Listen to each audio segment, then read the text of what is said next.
Aviciis' manager's chilling joke about his career ki11ing him before he hit big time mirror online. BBC 3 documentary Aviciis True Stories reveals never-before-seen backstage footage showing what life was really like for the troubled star.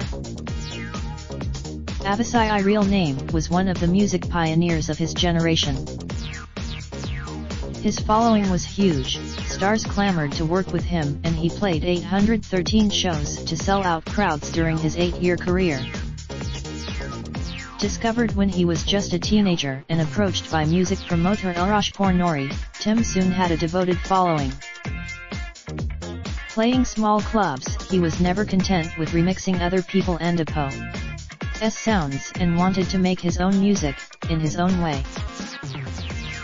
After signing a record deal remixing other musician and Aviciis' tracks, it was the song, Levels, that catapulted him to the big time. And as soon as record companies heard the single, Aviciis engineered a bidding war that ensured everyone knew the name of Aviciis. The track was eventually bought for a huge €500,000 in what Tim and Aviciis' manager described as a hustle and never-before-seen footage. 3 documentary, Aviciis True Stories, reveals intimate backstage moments as young DJ Tim took the world by storm. But right from the start, manager Aviciis knew this would be a hectic ride for the dance music prodigy. In a chilling joke, immediately after securing the huge Levels deal, Aviciis said Tim is going to die with all the radio and TV interviews. Just 7 years later, Tim Bergling had taken his own life. Afterwards, his family said he wanted to find peace and could not go on any longer.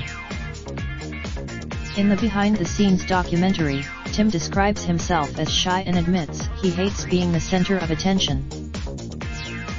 Despite this, he was thrust into the limelight due to his huge success.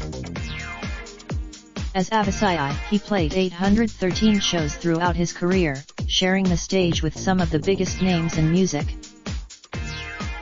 He was an in-demand collaborator, working with Coldplay and Aviciis' Chris Martin, Nile Rodgers, and Wyclef Jean. Chris said he is just so talented. While Wyclef added he hears entire symphonies in his head, like Bach. He is a hardcore music theorist, and that and Aviciis' what makes him a great composer. But underneath it all, Tim was a deeply unhappy young man. First battling serious health problems that forced him to cancel shows when he was admitted to hospital. He admits the constant pain from his pancreatitis was hard to handle as he was prescribed a cocktail of medication. Tim also battled anxiety and eventually fell so out of love with touring and performing live that he suddenly quit in 2016. In the documentary, he says for 4 or 5 years everything was amazing.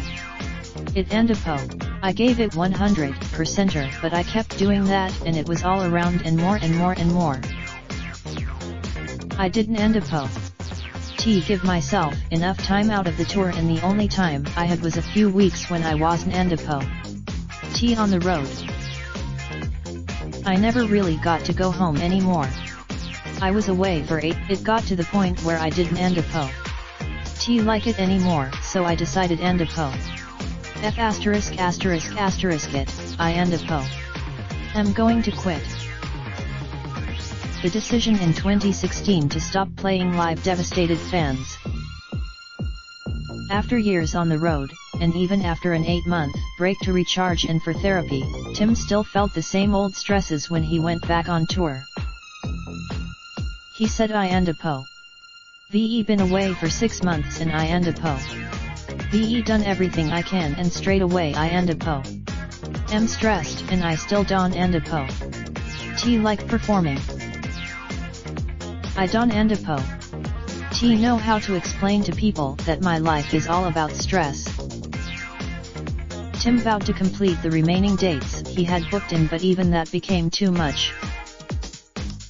After 10 shows were cancelled in Las Vegas, Tim told his long-term manager he couldn't and po. T carry on, but Aviciis would not take no for an answer. He told the documentary he doesn't and po. T understand the value of money, or that the people around him are there because he and po. S successful. Anyone who goes from being at school to having a career and being so successful misses a big part of growing up. Following his final dates, Tim never played live again. He parted company with Aviciis in December 2016. Tim Bergling was found dead after taking his own life on April 20, 2018. Raindrop, drop top smoking, no cooking the hot pot. Fucking on your bitch, yeah, that. Looking up, open the park pot.